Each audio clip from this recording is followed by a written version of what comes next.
And Elizabeth, too. So much for al-Qaeda on the run. The president last night changed his tune from what he said earlier on the war on terror. So what does this mean for our military? Joining us now with his reaction is the CEO of Concerned Veterans for America, Captain Pete Hegseth. Good morning. Good morning. Okay, so what was your reaction? I mean, obviously, we talk about the end. The end was outstanding.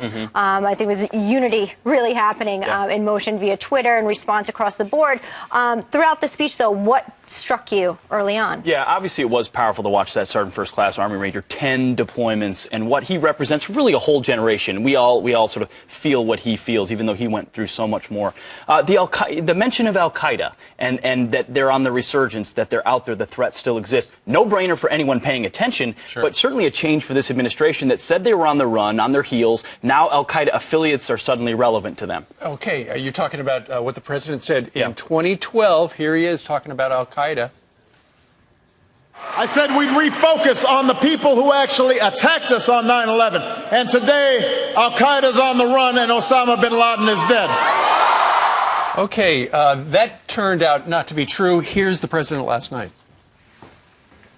Fact is, that danger remains. While we've put al-Qaeda's core leadership on a path to defeat, the threat has evolved as al-Qaeda affiliates and other extremists take root in different parts of the world.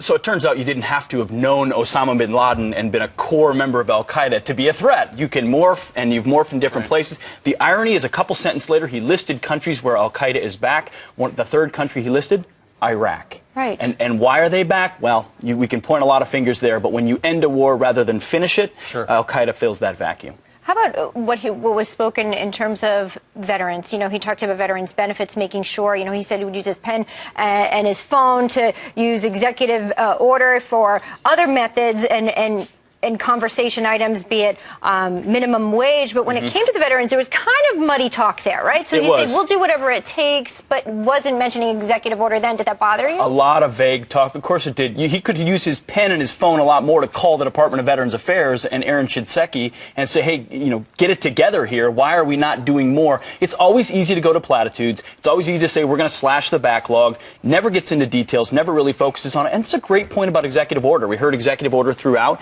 yet nothing what he could have done to bring even more accountability to the Department of Veterans Affairs. The backlog's gone down. The appeals backlog has gone up. Sure. Right. Captain, you just mentioned where he talked about slashing backlog. If you missed it last night, here's the president.